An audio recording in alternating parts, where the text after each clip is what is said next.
Welcome back to the channel. This is Trendy Storm, and you are watching second part of What If Naruto Was the Ulquiorra Schiffer. If you enjoy this video, please like, share, and subscribe to the channel. Now, wasting no more time, let's start the story. Ulquiorra looked at the bridge that led to Wave Country. He was feeling a mix of feelings that he couldn't name, and he wondered if any of them were good. Even though it was possible, he was also sure that some of them were bad because they made him feel empty because he didn't have what other humans did. This made him even more confused. Ulquiorra Schiffer didn't want to think about how he felt, so he walked across the bridge with his hands in his pockets and went to the nearest restaurant to eat. Knowing that money was involved, the former Espada killed a small group of thieves who had just robbed a very wealthy weapons dealer. He took the money from the stolen goods to use in the future. Like now, since the man needed to eat and sleep, even though Ulquiorra didn't really understand it because he thought it was more of a human thing than an Arrancar thing. Even though Coyote Stark might not agree, given how much sleep he always got in Las Noches in the past. When the former Espada turned his attention back to Wave Country, he saw that the country was more prosperous than it had ever been before he moved there as Uzuamki Naruto. He also saw that the people were much happier since then. The streets were clean, the people were healthy, the kids were happy, and the key parts of the buildings that kept them standing no longer looked like they were about to fall apart. Ulquiorra was a little surprised that the people who were dying a slow, painful death from suffocation could get so much better in 3 years and show that they could be strong when they were fed well as a whole. Ulquiorra, a former Espada, would have thought more about this, but he soon stopped when he smelled a familiar smell coming from a familiar type of food. He turned to see the one place in Wave that he didn't expect to find. Ulquiorra walked over to his usual place to eat and went into the restaurant. He sat down on the stool that used to be his throne when it came to eating. "Welcome to Ichiraku Ramen. What would you like to eat?" asked Ayame's familiar voice as she turned to see the Arrancar sitting down. She was surprised to see such a strange person eating here. Ulquiorra said, "Pork and miso ramen, please," because he wanted to see if his appetite had changed since he was Uzuamaki Naruto. Ayame said, "Coming right up," and then went into the back to make the order. That's when Ulquiorra realized that the girl's father wasn't in the back making the food. "Excuse me, but I have a question for you," Ulquiorra said when he saw the woman looking at him strangely. Ayame said, "Oh, what's the question?" When he saw the man eat his food so well that he could be mistaken for a daimyo. That is, if daimyos ever ate ramen. Ulquiorra said, "I know this ramen shop from when it was in Konoha, and I couldn't help but notice that the usual chef isn't in the back. I haven't talked to him in 3 years, and I'd like to catch up with him. Is he maybe out on business?" He was trying to be polite and not give away that he was being rude. Since he remembered that the woman always gave him extra food when he was a child, he made sure not to upset her now. "My father died almost 3 years ago. He was killed in a home invasion robbery while I was out running errands," Ayame said, suddenly saddened by the memory of her father's death. "I understand, but I want to know why you moved here instead of staying in Konoha. Surely the people there would have been sympathetic to your loss and comforted you," Ulquiorra told Ayame, who was looking sadder and a little bit annoyed. "No, I don't think so. If the killer had been caught, I think he or she would have gotten away with it and the people would have had a parade," Ayame said, seeing Ulquiorra raise an eyebrow. "I don't understand," Ulquiorra said when he saw that the woman was hesitant to answer. "My father and I weren't exactly liked in the Leaf because we didn't always go along with how things worked there. I think my father paid the ultimate price for going against the flow," Ayame told him. She didn't know why she was telling him this, but something told her she needed to tell him the story and hoped he would understand. Ulquiorra asked, "What was this thing you were talking about?" He had a good idea, but he wanted to know more about the Leaf, and he thought this would help. It was about Naruto Uzuamaki. He was the Leaf Village's Jinchuriki and held the Kyuubi in him. The people hated the poor boy for it, even though he was loyal to them. They killed Naruto just for completing the last mission they sent him to do. My father and I cared so much about Naruto. It broke our hearts to see him hated so much and no one seemed to care. My father had even talked to Tsunade about her. When was he killed after she threatened him?" Ulquiorra asked as more tears fell from her eyes. "About a month later. It didn't matter that the shinobi investigating said it was a robbery turned murder. I knew Tsunade had him killed and I would be next if I stayed in the Leaf, so I left, taking everything I could to set up my store here. It's one of the few places I knew saw Naruto as a hero, and I thought having my store here was a good way to honor their memory since father told me to always run them. Because of my past, I do understand feelings, so what I'm about to say may be offensive to you. What if I told you that Uzuamki Naruto wasn't dead? Ulquiorra asked the woman, who was now staring at him and was a second away from slapping him. I'd say you have 5 seconds to explain that sentence or I'll ask you to leave my restaurant, Ayame said as she moved her hand slowly toward the knife on the counter in a threatening way. I see that my words upset you, Ayame-san, which is understandable since you've lost such a bright light in your life. It's only natural that you want an answer to my painful question, but I'm telling the truth when I say Uzumaki Naruto isn't dead and that he lives on. In a different form that you wouldn't recognize. Ayame asked him, how do you know my name? I've never told you and I know we've never met. He nodded at her. Correct. For someone without shinobi training, you're very perceptive. I know your name because you fed me when I was a helpless, starving child, Ulquiorra said, seeing Ayame's eyes widen in shock and her faint as she realized how everything fit together. Ulquiorra moved quickly and caught the woman before she hit the ground. He didn't fully understand why he did this. The Arrancar temporarily closed the restaurant, took Ayame to the back, and put her in the place she had set up for herself to relax after a hard day's work. After passing out, the woman woke up after a few minutes and saw Ulquiorra looking down at her. She quickly got off the couch he had put her on.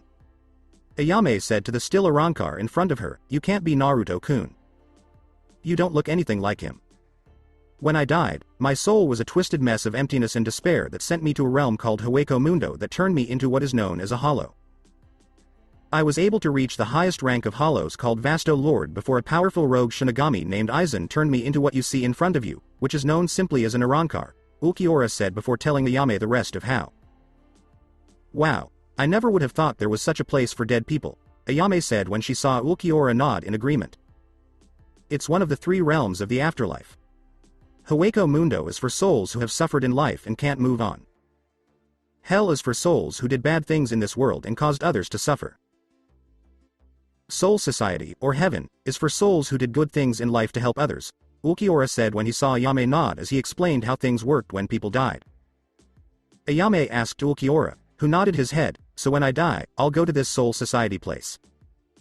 Correct, said Ulquiorra simply. Ayame asked, do you think my father is there? She hoped it was him and not a hollow because her father had died. Yes.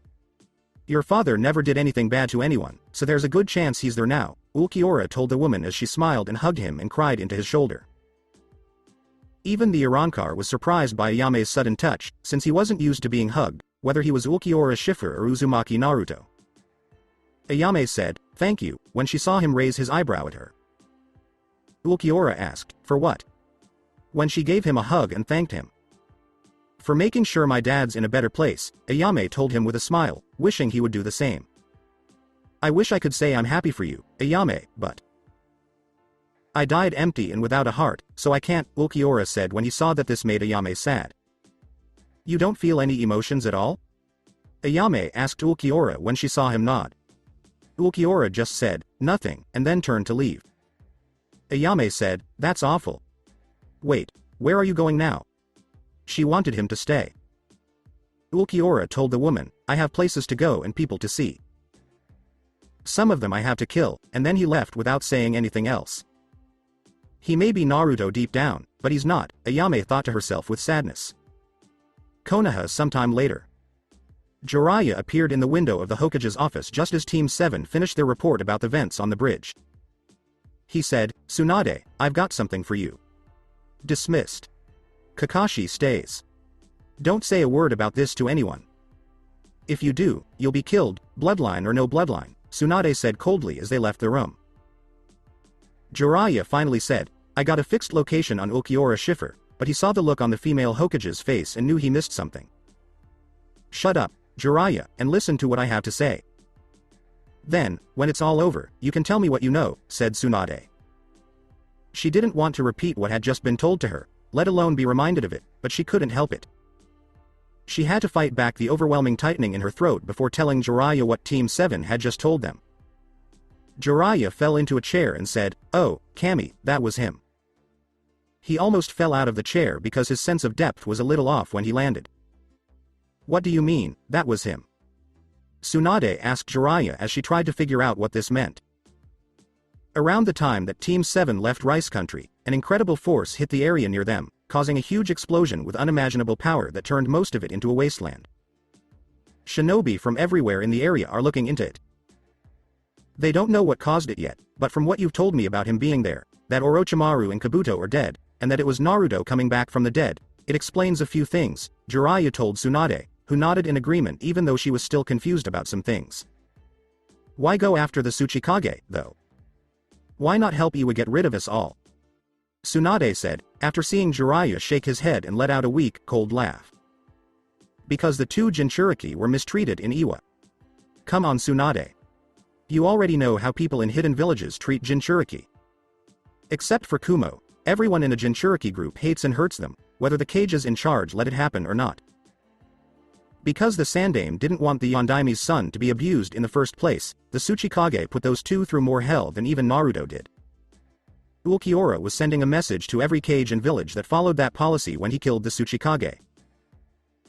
Suna was saved because Gaara became the cage and was loved by the village after they found out some truths that his stupid father had kept from them, Jiraiya told Tsunade, who nodded to show that she understood. Why go after Orochimaru, though? That doesn't make any sense, Tsunade said, not getting the former blonde's plan. Because he doesn't want anyone to get in the way of his plans to hurt us. The grass. The same village that had originally told him to die. Orochimaru has been planning to hurt us for a long time, and Ulquiorra couldn't get to us first because of him. He had to get rid of our old teammate, destroy the area so no one else could get work, take over, and send a clear message to everyone else at the same time, Jiraiya said when he saw Tsunade raise an eyebrow at him. And what does that mean? Tsunade asked, wanting to hear it straight from the man. Jiraiya said, after seeing Tsunade's eyes widen and then narrow, everyone who has wronged him and everyone else like him will be killed by his hands. Jiraiya, where is he? Said Tsunade seeing him hesitate. Jiraiya said, Tsunade, I don't think. But Tsunade slammed her fist down on the desk and gave him an angry look. Jiraiya, where is he? Tell me. Or Ibiki will make you tell him, and then he will tell me. Tsunade said, I'm not going to let Jiraiya's sudden awakening stop me from taking care of this problem. He's in Wave Country right now. One of my spies from the Merchant Guild said he saw him walk across the bridge into Wave. Gave a full description to confirm it, Jiraiya said when she saw the woman tell Shizune over the intercom to call in every Anbu the village had. We still have a chance. We can still stop him, Tsunade said as she stood up and paced a bit. Halt him? Tsunade, it's clear that you're not thinking straight and that you need to be reminded that this isn't the Naruto you know. This isn't the same hyperactive kid with blonde hair and blue eyes who betrayed us 3 years ago. He's no longer even blonde. The kid we knew changed into something else, and he's not afraid to hurt us if he has to. When Ulquiorra Schiffer comes to kill us, he's going to kill us quickly and painfully, Jiraiya said after seeing Tsunade look at him with narrowed eyes. Just when the 11-person Anbu group she had asked for showed up. You're here to do something very important. One so big that it could only be called a suicide mission, since I don't expect you all to come back whether you succeed or not. Because of this, Kakashi, you are temporarily back in the Anbu and have been given the rank of captain, even though Jiraiya is the more experienced leader of this team. Do you understand? Tsunade said when she saw the man nod, and he picked up the Anbu mask she had thrown at him. Yes, Hokage-sama, said Kakashi before putting on his Inu mask. Good. The mission is the most important one for killing someone. You're supposed to kill one person there, Ulquiorra Schiffer, Tsunade told them when she saw them nod in agreement. What about those who saw it? One Anbu wearing a bear mask said. Public or private? It makes no difference. Just kill him. Tsunade said, noticing that the Anbu seemed surprised by the sudden aggressiveness of the order. The Hokage spoke. Let's go, said Kakashi as he walked out of the office with the rest of the group. Jiraiya was the last person to leave. He did stop at the door to say one more thing, though. Tsunade, I know you don't regret what you did to Naruto 3 years ago, but that doesn't change the fact that we were wrong and deserve to die for it. We did this to ourselves, so sooner or later we'll have to pay him back. You can't run from this, Tsunade, Jiraiya said, seeing that Tsunade was now very angry. Shut up and do your job, Jiraiya. Tsunade told him to leave, pointing at him, because she didn't want to hear him say anything regretful or try to make her feel guilty. I'm going to. But don't be surprised if the people on the team I'm in charge of turn out to be dead. You will be responsible for their deaths, Tsunade. Remember that while you wait in this office for him to come and destroy the leaf, Jiraiya told the female Hokage as he left the room, just in time to avoid the paperweight she threw at him. Tsunade thought, this won't come back to hurt me. I won't let it. She would teach the stupid kid a lesson and make him regret coming back to life. At the moment, Wave Country. So you finally decided to come see me, Ulquiorra said as he looked at the graves of Momochi Zabuza and Haku with their names on them. Han and Roshi stood about 10 feet away from him and looked at his back. Ulquiorra Schiffer, we talked to a lot of people about you. Or, when we asked about Uzuamki Naruto, they told us about a Jinchuriki who was loved by the people here, Roshi said, while Ulquiorra just stared at the graves without turning around. Han just said, they named the bridge after you, hoping to get a reaction of some kind. The bridge was named for Uzumaki Naruto. Do I look like him? Ulquiorra said as he turned to look at the two Jinchuriki and saw them briefly look away. No. You were him, though. You can't change that, Roshi said, and Han nodded to show that he agreed. No. I can't. I was Uzumaki Naruto at one time. I'll give you that. I'll also admit that the boy who died had everything I didn't have, and I had everything he didn't have. The only thing we both had in common was that we were, in a way, missing something, Ulquiorra said, seeing that the two understood what he meant. We know you killed the Tsuchikage, and we also heard that you killed Orochimaru, one of the Sannin. Roshi asked, who else are you going after? Simple. Ulquiorra just said, I'm going after everyone. Everyone? Han said, puzzled by the answer. Yes. Everyone. Every village. All cages. Every shinobi who agrees with the rules that say Jinchuriki should be treated like trash and weapons to be thrown away should be killed. It's time for the way things have been in this world to change. I don't mind bringing misery to others, but it should fall on those who deserve it, not on those who don't, Ulquiorra said before turning his head slightly and narrowing his eyes. What's that? Han said before he saw Roshi get tense, and then he did the same thing. When Ulquiorra saw the group running across the bridge, he said, it looks like our shared sanctuary is about to be attacked. Akatsuki? Han said after he saw Roshi shake his head. No. They only fight with 2 people at a time. Only I belong in this group. A problem I plan to deal with by myself, Ulquiorra said as he walked away. Wait. Let us help you. To pay you back for helping us, Roshi said when he saw the Arrancar stop and turn around to look at them. I can't. If they see you or use your demonic power, other shinobi villages in the Akatsuki will know exactly where you are. It will put this country in the middle of a fight between different powers, and it could be destroyed in the process, Ulquiorra said, and the other two nodded to show that they understood. It sounds like you care, Roshi said, trying to hide a smile behind his beard. I'm not sure. Maybe. Given what I am, it's hard to say. I'm going by what I remember from my past life and what I think he would do if he were me. Within reason, of course, Ulquiorra said, which was true. His memories of the past kept coming back to him while he was here, and he had always stood up for the little guy because he was the little guy. Han said, even so, we feel like we owe you something, and we want to help in some way. He knew they owed Ulquiorra a lot. Don't get in the middle of this. That's the only way you can help me, Ulquiorra said right before he used Sonito and disappeared. Such emptiness. Do you think we will turn out like him when we die? Roshi said, I don't want to, but there's always a chance. Maybe. Maybe not. Han said, I think he asked us to come here so we could find peace in life and not have to worry about that after we die. Roshi thought about what Han had said. So we don't become empty like him, Roshi said, noticing that Ulquiorra's eyes always looked blank and empty when he looked at them. Both Jinchuriki didn't want to end up in that situation. Alongside Ulquiorra. So your Hokage has finally stopped fidgeting and drinking sake like she always does. I thought she would send more. Tell me my former sensei, should I feel insulted?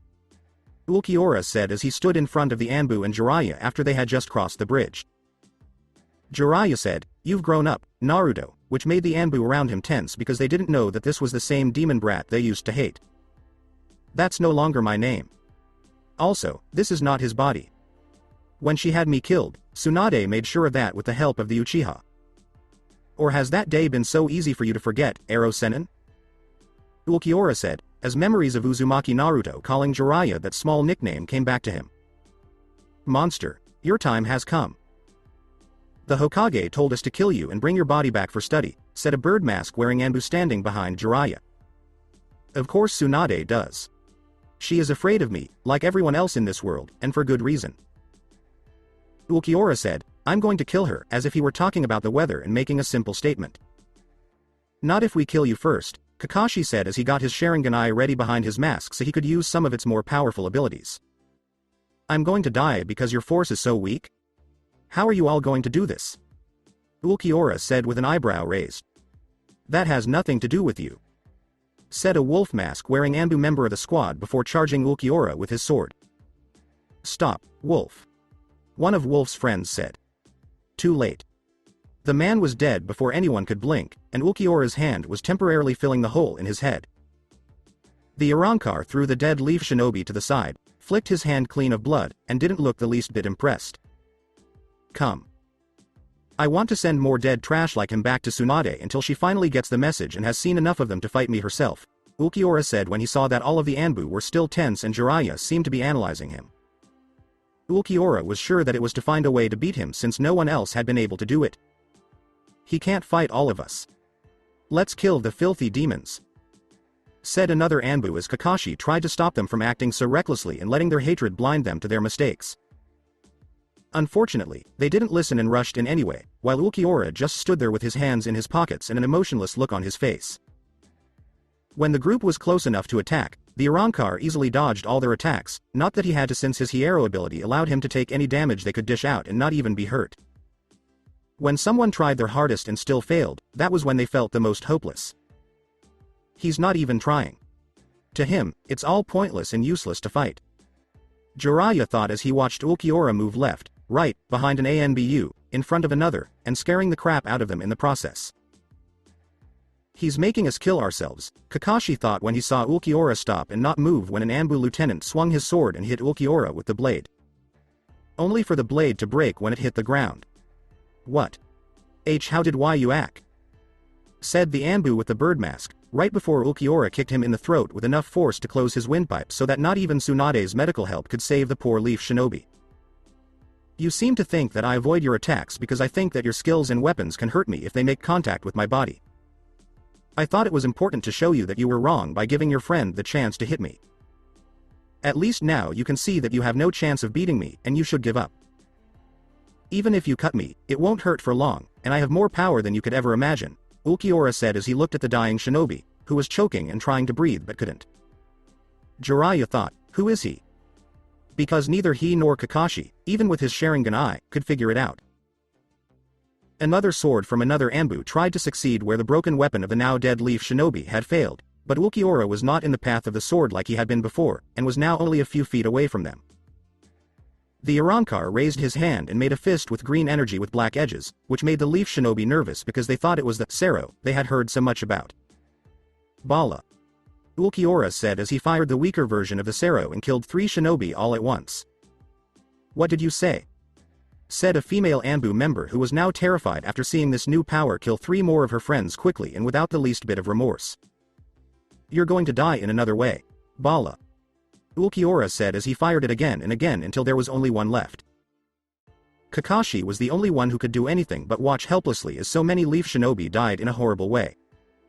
Ulquiorra then turned around to face them.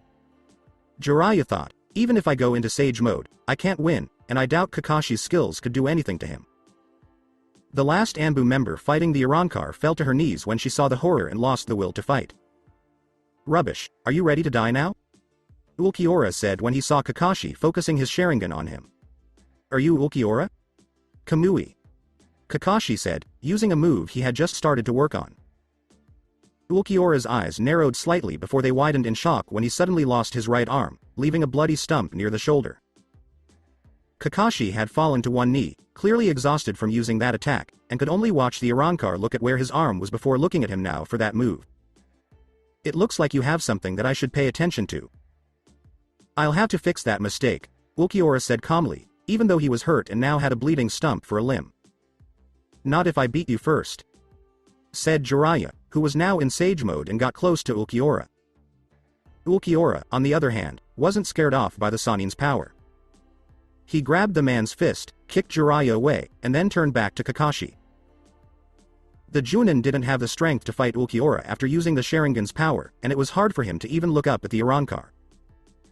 "Even if you kill me, your wound is permanent, and it gives the Leaf Village hope that you can be killed," Kakashi said when he saw Ulquiorra raise an eyebrow at him like he was an idiot. "You mean when my arm fell off? You still seem to think I'm a human and, since I'm a human, I have to follow the same rules as the rest of your species." "I promise I don't," Ulquiorra said when he saw Kakashi looking at him and then at where his arm used to be. "About what are you talking? Your arm is missing." "It's..." Kakashi said, but to his horror, the female ANBU's horror, and Jiraiya's horror, the stump that Ulquiorra had for an arm grew back. Ulquiorra's trenchcoat sleeve was the only thing that showed he had lost an arm or been hurt. "Like I said, I'm not human, and you were wrong to think I was," Ulquiorra told Kakashi when he saw fear and shock in his eyes. That can't be. You could never heal as quickly as Uzuamki Naruto," Kakashi said before he gasped and cried out in shock when Ulquiorra's hand went through his chest, where his heart was. "I am not Uzuamaki Naruto. I'm no longer a Jinchuriki, where a demon's power would heal my weak human body like it used to. Kyuubi is dead. Tsunade and the rest of the trash in the leaf got what they wanted when the fox was killed for good, but it cost me my life. But a wish like that comes with a cost, and that cost is facing something much worse than the Kyuubi. At least he couldn't control his savagery after Sharingan eyes forced him to fight and told him to attack the leaf," Ulquiorra said, seeing Kakashi's eyes get even bigger at this news. He then gave Kakashi's hand a hard twist to make the pain even worse. "I'm sorry, Sensei, Rin, Obito, and Dad," thought Kakashi, who was in a lot of pain because someone had broken into his heart. "Kakashi, do you feel this pain now? This is the pain I felt when I was Uzumaki Naruto and someone stuck their hand in my heart 3 times. The first 2 times were when I was fighting the Uchiha and he went bad, and the 3rd time was the day I was killed. It seems right that the master of such an assassination jutsu should die the same way I did, minus the lightning. I'll be sure to do the same kind thing for your favorite student, Uchiha. Just like what he did to me all those years ago," Ulquiorra said as he looked at the dying Hitaki Kakashi. "Am Minato-sensei?" said Kakashi, who was now seeing the Yondaime looking at him with disapproving eyes while hallucinating from the pain. Ulquiorra, on the other hand, didn't answer his delusional question. Instead, he just pulled his hand out of the Junin's chest and flicked blood off of it again. When the Junin fell to the ground, Ulquiorra walked away from him in the last 2 leaf shinobi. "Where do you want to go?" Jiraiya said this while he was still in sage mode. "You want to fight me anyway? Do you know how much of my power you're holding back right now? You do realize that I already have the power to kill you and that asking for more power from me would be a waste of my time? Surely, Ero Sennin, you're not that stupid," Ulquiorra said when he saw the man look at him with narrowed eyes. "Do you think I'll just let you go now so you can kill more people?" Jiraiya said, and the Arrancar just looked at him for a second before continuing to walk away from the Sannin. "I kill only garbage. I'd kill you and the other Anbu member who is a woman right now. But I want you two to live and tell your Hokage how things are going. Tell that piece of leaf trash about your mistake and see what she gives you in return. Remember that I was executed when I finished a mission, and I can't imagine what the Hokage will do when she hears that you did the opposite. I think it would be very funny to be in her office when that happened," Ulquiorra said as he kept walking away. He then used Sonito to disappear from view. "Damn it," Jiraiya said as he turned off sage mode and walked over to Yugo, who was still too shocked to move. Yugo looked at Jiraiya and said, "He killed them all in. Wasn't even sorry." Jiraiya just nodded and helped Yugo get up. "I know. We have to tell the Hokage the bad news," Jiraiya said, then walked over to Kakashi and looked at his face to see if he had the Sharingan eye. Only to find that it was no longer working because the Junin had died and no one could use it now. "Do you think that if we failed the mission, the Hokage would kill us?" "He said she would, and she did," Yugo said.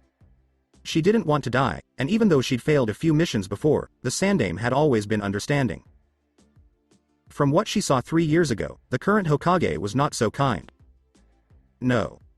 Not her. The Hokage needs all of the shinobi she can get." We're more valuable alive than dead, Jiraiya said when he saw Yugo nod. Even so, they knew that value would be tested and might go down when they told the Hokage what happened. Senju Tsunade, the 5th Hokage of Konoha, was more angry than she had ever been in her life. She was looking at Jiraiya and the last Anbu on the team, which put them both in her crosshairs. When Jiraiya told her that his mission had obviously failed, she almost killed him on the spot. She didn't, though, because the male Sannin in Wave Country had told Yugo that they were worth more alive than dead.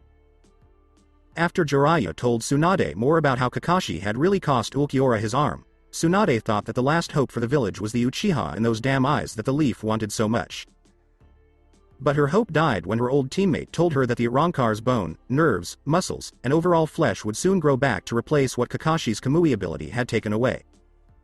When Tsunade heard that piece of news, it didn't make her feel good. So, Jiraiya, are you saying that we can't beat him without Kakashi's Sharingan Eye and that we should just give up and let the Leaf Village die? Asked Tsunade, seeing Jiraiya shake his head no. Of course not. What I'm saying is that we go on the defensive. Ulquiorra wants to kill you up close and personal, Tsunade. He's going to do it through the front door. So we strengthen our defenses so he can't do that and then get him that way, Jiraiya said after seeing Tsunade think about it for a second. Okay, but if the village has any chance of surviving, I need to tell the councils and clan heads what's coming, Tsunade said, knowing she couldn't put this off any longer. That will be fun. You know how they'll react to this news. Especially if they find out that Ulquiorra Schiffer is really Uzuamki Naruto brought back to life. Jiraiya said, seeing Tsunade laugh at him like he was exaggerating. And what would you have me do, Jiraiya? Lie? Tsunade asked. The only way the village will be ready to fight Ulquiorra Schiffer is if they know everything, she said, adding that she was going to call a meeting right away and get things done. Yugo finally said, Hokage-sama, which got the Hokage's attention. What is it? Tsunade asked as she looked at some papers and didn't even look at the only Anbu member who was still alive, who she had almost sent to their deaths. Yugo turned to the Hokage and said, I want to quit Anbu right away. This got the Hokage's full attention, and Jiraiya shook his head at such bad timing. What? Why? Said Tsunade, seeing Yugo shaking now. After what happened in Wave, my nerves are shot, and I can't be in Anbu anymore. I'm not going to stop being a Leaf Shinobi, but I can't be a member of Anbu after what I've seen, and I just can't be in this unit anymore, said Yugo, noticing that the Hokage was now narrowing her eyes and didn't look happy at all. I see. Well, I'm sure the enemy you faced was a good enough reason for you to do this, so I'll accept your resignation from Anbu. For now, Tsunade said, knowing that Inoichi would have to do some mind-walking to fix this. Thank you, Hokage-sama, Yugo said as he bowed to the woman and left her office. Jiraiya asked, what are you going to tell Kakashi's former genin Team 7? He knew how they would react when they heard that Kakashi had died. That's true. I also want you to work with Sasuke to help him get to the same level of Sharingan that Kakashi did, so he can copy Kakashi's technique and use it on Ulquiorra. If it's aimed just right, we can kill him and end this nightmare, Tsunade said when Jiraiya shook his head no and she was shocked he was going against her order. Jiraiya said in a simple way, no, I'm not training the Uchiha. What? Why? Asked Tsunade when she saw Jiraiya laugh for no reason. You don't get it, do you? I could train the Uchiha in everything I know and it wouldn't be enough. It would never be enough. Do you remember what Ulquiorra told me, right? He was holding back a great deal of his power, Tsunade. He was holding back and yet the man unleashed powers that defy all logic. Both Ma and Pa were practically begging me in whispered voices to leave him alone when I went into Sage mode. Can you imagine what would happen if he unleashed more of it? Did it ever occur to you that he might be lying? He also said his body couldn't be hurt and yet Ulquiorra lost his arm if only for a moment. So I'm betting the man's bluffing about holding back his so-called power. The kid has always been one to bluff and use the devil's luck to get out of scrapes. Nothing's changed when it comes to the brat, said Tsunade before Jiraiya slammed his hand on her desk in the hopes it would snap the woman out of such delusions. Wake up, Tsunade. This enemy is not Uzumaki Naruto. No form of Ulquiorra Schiffer is the kid we knew 3 years ago. Not physically, not mentally. The only thing the man has of Uzumaki Naruto are memories, and most of them are probably bad ones of him living here. Something that I keep telling you was all our fault," said Jiraiya, as he just wanted the woman to understand how bad their actions were. "Enough. You will get the Uchiha ready to fight Ulquiorra. This is not up for discussion, Jiraiya. You will do as you were told," said Tsunade, seeing the man's anger in his eyes. "I'll try to make an effort, but I've never trained a Uchiha before, so I need to do a skill assessment to figure out what to do." "Does Kakashi have any notes on his secondary Sharingan level?" Jiraiya asked, finally realizing he wasn't going to be able to win with this headstrong woman. "Maybe. Check his house to see if he has something like that lying around," Tsunade said when he saw Jiraiya nod and leave through the door instead of the window. "Wave Country, after a few days. Are you sure we can't talk you into staying? Maybe we can help you get your feelings back, or at least some of them," Tazuna asked Ulquiorra as he was leaving Wave with the rest of his family. After killing the Leaf Shinobi around him, Roshi and Han came back with Tazuna's family to tell them everything they knew about Ulquiorra's past life as Uzumaki Naruto. At first, Naruto's family didn't believe it, but when the Arrancar admitted it and talked about things that only Naruto could have known during the Wave mission, they started to change their minds. It didn't take long for Ulquiorra to convince them that he was once the hero of Wave Country, who had been dead for a long time. Inari hugged him while crying into his chest and calling him Big Brother the whole time. It made the Arrancar feel something, but he didn't know what it was. Memories of the past and how happy the people seemed to be here in Wave before going back to Konoha flooded his mind. He went back to his own hell. "I can't. Soon, word will get out that I'm here, and people from Iwa, Konoha, and even the Akatsuki will come to find out why I'm here. Han and Roshi can't stay in Wave Country any longer because of these threats, since two of them are after them," Ulquiorra said. He had agreed to let them travel with him until they found a safe place where they could be happy. Han said to Roshi, who was nodding in agreement, "We told you before, Ulquiorra-sama, that it is our honor to follow you, and we will do so for as long as we can. If that's what you want, I don't see any point in trying to talk you two out of it, since you won't listen to me anyway," Ulquiorra said before turning his attention back to the family he had come to care for in another life. "Be safe, Ulquiorra, and know that this will always be your home if you ever want to come back," Tsunami told him before giving him a big hug like a mother would with her own child. Ulquiorra said, "I understand," even though he had never felt the way Uzumaki Naruto did in Uzumaki Naruto's memories before. "Ever.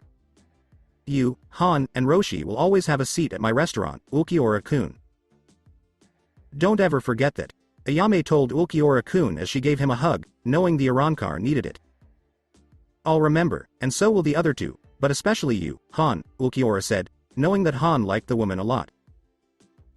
When his name was said, the taller of the two Jinchuriki from Iwa blushed behind his mask, and he saw Ayame's face do the same. "Ha. Not bad, kid. You'll get some of your emotions back yet," said Tazuna. The old man knew Ulquiorra had a long way to go, but he was sure Ulquiorra would get his emotions back and be able to use them. "Maybe. Only time will tell. Come. We have to go," Ulquiorra said to his long-lost friends in Wave Country as he bowed and walked away. "What do we do now, father?" "He needs more help, even if it's indirect, and we need to punish the Leaf at the same time," Tsunami asked her father, who was rubbing his chin and then snapped his fingers when he had an idea. "I've got it. The Wave Daimyo almost made the day we were freed from Gado a national holiday. If we tell him what Konoha did, he'll stop all trade with Fire Country," said Tazuna, noticing that his daughter was looking at him funny. "But how will that even help?" Tsunami asked, seeing a mischievous look in her father's eye. "Simple. Our country's sudden ending of all trade with Fire will get the attention of Fire's daimyo and cause a stir with the other countries as well. If I remember correctly, the daimyos are getting together soon for a big fancy party to celebrate a family member getting married, and all that blue blood stuff. The Wave Daimyo can do it then, which in public will cause the others to ask questions to this action, and can make it known just how Fire feels. If I remember right, the daimyo of Spring called Naruto-kun a hero and made him an honorary citizen of her country," Ayame said, remembering what Naruto had told her after the mission while they were eating at the ramen stand in Konoha. "See. What we do will make other people do the same thing. This will cause a terrible chain reaction that will force the Fire Daimyo to do a serious investigation into what the Leaf has been doing with Naruto, and Ulquiorra and the other two with him will be able to move around without the Leaf on their backs," Tazuna said excitedly, feeling like a bored kid playing a strategy game he had made with a friend years ago. Who would have thought that playing this kind of game would make him think this way now? Hokage's office 1 week later. Tsunade yelled, "This is outrageous." At one of the 12 guardians of the fire daimyo who was supposed to give her a message from the man himself. When the councils and the head of the clan heard that Uzuamki Naruto was still alive, they were almost scared to death. Many people thought he was the Kyuubi who had come back as a human with powers that didn't seem possible for humans.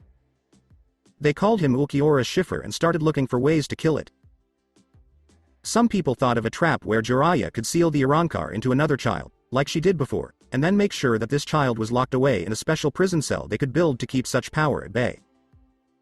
When they heard Jiraiya's report about how Hitaki Kakashi's Sharingan eye caused the Arrancar's arm to temporarily fall off, they immediately demanded that there be a way to do the same thing with Sasuke's eyes so they could fight Ulquiorra. Sad to say, Kakashi's Sharingan didn't seem to be able to be copied when he used a power like Uchiha Shisui's eyes, which could hypnotize people. The Sharingan eyes were mostly the same for everyone in the clan, but some people had powers that changed over time. These powers never got passed down from parent to child because they were stable enough to happen on their own, which is why the Hyuga had branch families and Sasuke's power didn't change. It had to happen in a certain way, but Kakashi didn't have any notes on that, so Sasuke had to start over with his eyes. However, the fire daimyo has only just found out what's going on. He was already worried when you didn't answer his message about why Suna ended their alliance, and he got into a heated argument with the Wind daimyo. Wave's daimyo also said he was cutting off trade with Fire Country, and Spring's daimyo said he was doing the same thing because Naruto Uzumaki had been dishonored, said the daimyo. What about the brat? He's nothing special, Tsunade said, cursing the boy's name in her head for doing this to her. At first glance, it seems that way, but several places say otherwise, and they were the ones who were complaining about the leaf. Our information says he was a genin-level shinobi from Konoha who was executed 3 years ago on charges of treason against the village, but you haven't provided proof of this treason, said the daimyo guardian, who could see that the female Hokage was getting more angry. I wrote a report about it. Uzumaki Naruto hurt Uchiha Sasuke so badly that he was almost dead, Tsunade said in a simple way to explain what happened. Yes, the fire daimyo has read the report, but he also seems to remember what the Kazekage said, that Uchiha Sasuke went rogue to join Orochimaru, and that the Leaf Team he and his siblings went to help were sent out to bring the traitorous boy back by using excessive force if they had to. Uchiha Sasuke is the only way we can keep the Sharingan in the village, and he was Rookie of the Year for his class. Uzumaki Naruto was the Kyuubi's Jinchuriki, and he failed at the Leaf Academy, Tsunade said, seeing the daimyo guardian shake his head. It doesn't matter. You're right that Uchiha Sasuke got all the good grades in his class, but it was Uzumaki Naruto who did all the work on those missions to make sure they were done and gained favor in those villages. Tsunade said, by who? No one in this village is even close to qualified to take my place. The man gave her a raised eyebrow. Are you sure there isn't someone we haven't thought of as Hokage-sama? Don't think that just because your grandfather and granduncle started this village that the fire daimyo won't replace you. They may not be as strong as you, but there are people the fire daimyo can trust to run this village as Hokage much better and more efficiently than you, said the daimyo guardian as he left. And then hearing Tsunade scream in anger and curse Naruto's name. With the new people. Tenten said in a sad voice, we really screwed up, didn't we? The others had different looks on their faces, ranging from serious to scared to even a little bit of arrogance. Yes, it's only natural that we die at his hands.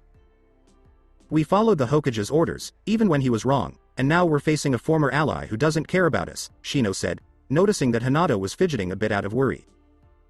But not because of what everyone thought. That's bad. We took that mission to bring you back, Sasuke, and this is what happens, Shikamaru said. He didn't understand why Tsunade did what she did to Naruto, but as a Nara male, his only instinct was to stay quiet and avoid the female Hokage's anger. He won't win. He was a baka and loser before, and nothing has changed, Sasuke said arrogantly, thinking Ulquiorra wasn't as strong as he tried to make people think. It meant something that Kakashi could cost the Arrancar an arm. There's no doubt about it, Sasuke. I can't wait to fight that monster again myself. I'm going to show that freak of nature what it means to fight an Inuzuka and get him back for the Chunin exams, Kiba said with a smile, thinking that Naruto had just changed his name and was still as weak as ever. And his killing of two S-class missing nin from the Akatsuki organization, Orochimaru, Kabuto, almost all of the Anbu, and Hitaki Kakashi. Choji asked with a raised eyebrow. Neji said, luck, plain and simple. Naruto was destined to die 3 years ago, and he will die again at our hands as Ulquiorra Schiffer, but Tenten shook her head to disagree. You're wrong, Neji. We're all going to die, and there's nothing we can do to stop it, Tenten said, knowing that they had no chance of beating someone who could kill so many S-class shinobi. Yes, there is. We are going to crush that monster and show him what it means to disobey his superiors, Sasuke said, looking forward to killing the inhuman abomination. No one seemed to notice when Hinata left them quietly because she had heard enough. Ulquiorra, Han, and Roshi are there. 1 Arrancar and 2 Jinchuriki from Iwa had made their way to the border between Fire Country and Lightning. Their goal was to get to Kumo. Ulquiorra should already be in Kumo, but his 2 experienced traveling companions made that impossible. They would not have been able to handle how fast he moved when he used Sonito, and they would have probably thrown up every time he did. The Arrancar had also wanted to try out the Garganta, but the former Espada knew that a place like that would tear Han and Roshi apart like a dog eating a bone. It only worked to take Orihime away because her spiritual energy mixed with his to open a path from the world of the living into Hueco Mundo. In reality, the demonic chakra that his 2 friends had could stop energy from solidifying properly and kill them all. Ulquiorra did not want this to happen soon or ever, because he had too much to do while he was here. They were almost in Kumo when Ulquiorra stopped and narrowed his eyes just a little, but the 2 people behind him couldn't see. Han asked Ulquiorra-sama, "What's wrong, Ulquiorra-sama?" Before he and Roshi also felt something was wrong. Ulquiorra said, "We have unwelcome company coming," before he saw not 1, not 2, not 3, but 4 members of the Akatsuki all looking at him. "I think that's Ulquiorra Schiffer," said Uchiha Itachi, who was the unofficial leader of the group of 4. "You're right, Uchiha Itachi. The last time I saw you was about 3 years ago, and you asked me to come with you," Ulquiorra Schiffer said as he walked toward them and told his 2 other friends to keep watch where they were. "So the rumors are true. You are really Uzuamki Naruto brought back to life," Itachi said when he saw Ulquiorra Schiffer raise an eyebrow at him. "No, Naruto Uzumaki is dead. All that's left of that boy are his memories of the time before he died, and nothing else," Ulquiorra said as Kisame laughed for a moment. "Damn Itachi, this guy is just as emotionless as you are and needs to get laid," Kisame said, which made Kakuzu laugh.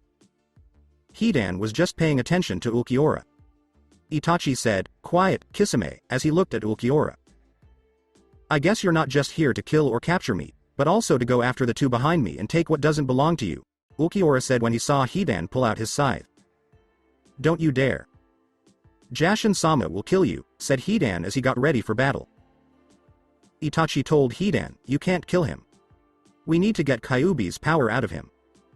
This was Pain's order after the Uchiha found the Arrancar and told him that the man was traveling with 2 Jinchuriki. "You think Kyuubi's power is still in this body, but it's not," Ulquiorra said in a simple way. When Kakuzu saw the Arrancar raise an eyebrow at him, he asked, "Then what happened to the Kyuubi?" "It should be back by now. The Yondaime Hokage made sure Kyuubi's spirit died with Uzumaki Naruto, but its power went to my new form and became mine when my soul went to Hueco Mundo to become a Vasto Lord," Ulquiorra said when he saw Itachi frowning at him. "A Vasto? What now?" Kisame asked, frowning at the name.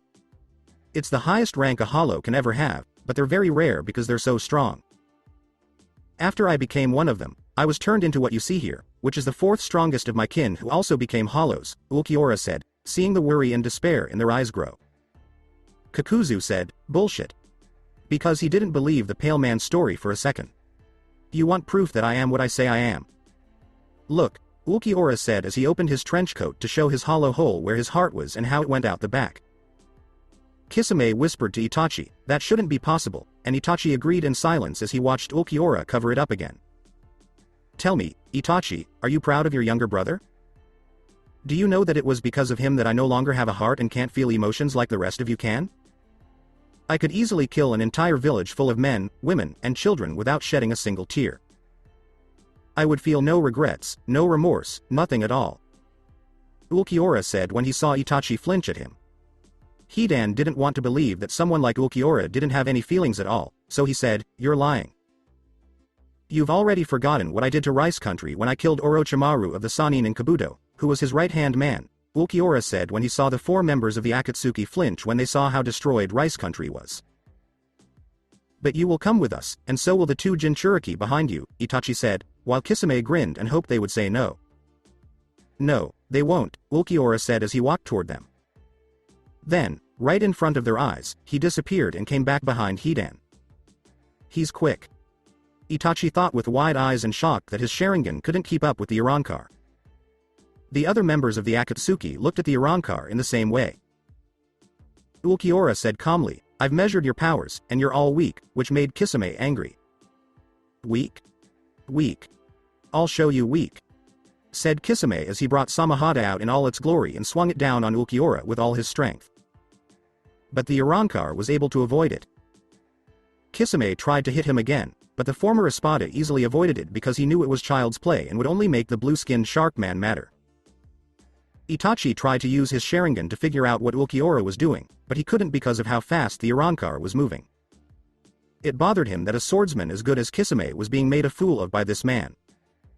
Ulquiorra even jumped on Samahada without flinching and then spun around and kicked Kisame in the face while looking bored. Hidan tried to hit him with his scythe, but the Arrancar stopped it with one finger, broke it with the same finger, and then gave him a bala to the chest, which made the man fall down with a hole in his chest.